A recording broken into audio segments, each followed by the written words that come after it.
one of the things that I've learned as far as being an engineer is, okay, where does your lane stop?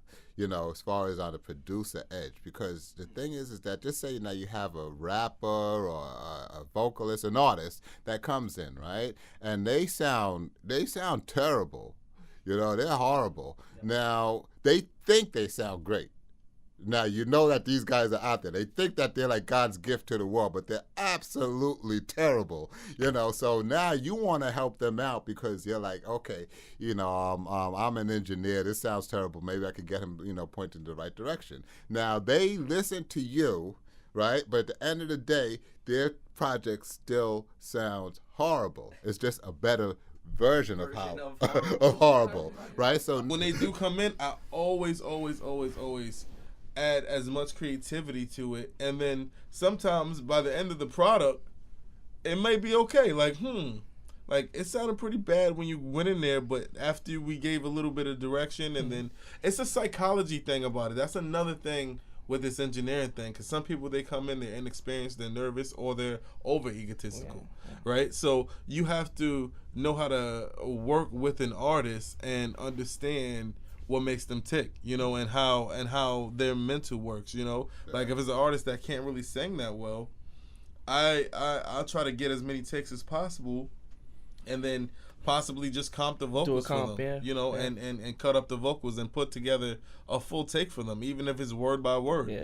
I do whatever I can at that moment to get the optimal sound, so that doesn't happen where they come in and like, yo, that engineer, man.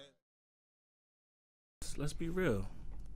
As an engineer, it's always our job to be objective, not subjective. It's only required when they ask, so what do you think? Until you ask me, so what do I think? I'm going off of whatever it is that you want to do. So if you keep saying, it don't sound right, let me do it again, guess what? You're going to do it again. Yeah. Now, if you eat up all of your time doing that one song, again. Hey, 300 takes. You know what I'm saying? But hey, you got what you wanted. Now, it comes a point where the artist builds trust in the engineer. That's where the creativity comes to play at.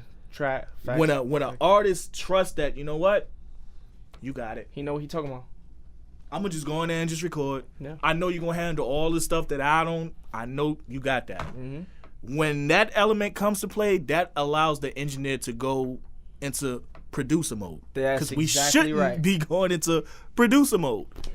If Everybody you're a has tracking their own engineer, lane. the only thing that you should be worrying about is a clean vocal. Yeah. That's it. Yeah. Not, I think we should do a reverse reverb in 3 minutes and 30 seconds. No, that's producing. Producer, yeah.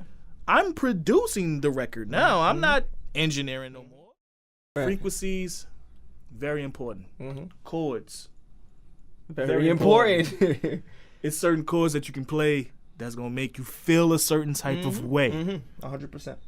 But that's the science. That's what makes us us. Artists may not know that, and that's okay. Right.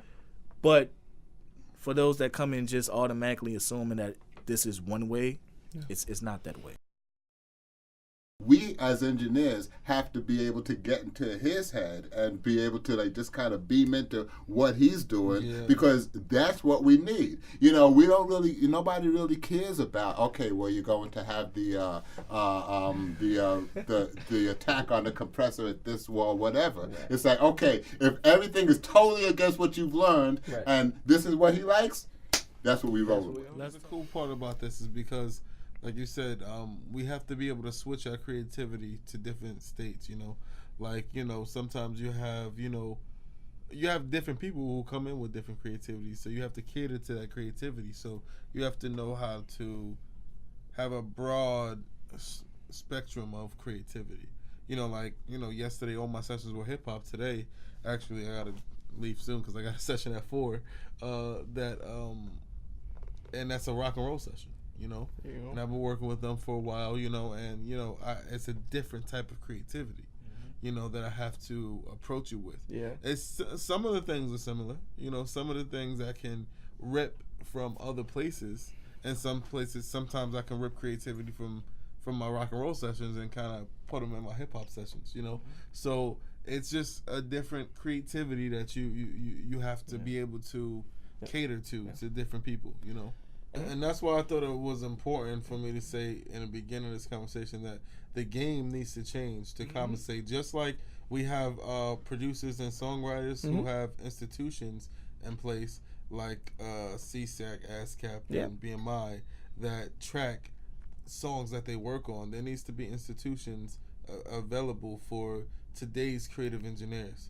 So that's something I'm gonna work on now. Creative engineers. That's a good way to put it. Yeah, today's creative engineers. You know, and that's something that we need to definitely put in place, because now there needs to be something. I mean, whether it's a point, whether it's whether you get points on the album, whether it's a certain mandatory. If this is the final. If whoever works on the final mix or whoever works on any process of the record, now it needs to be put in place that they are compensated on the back end.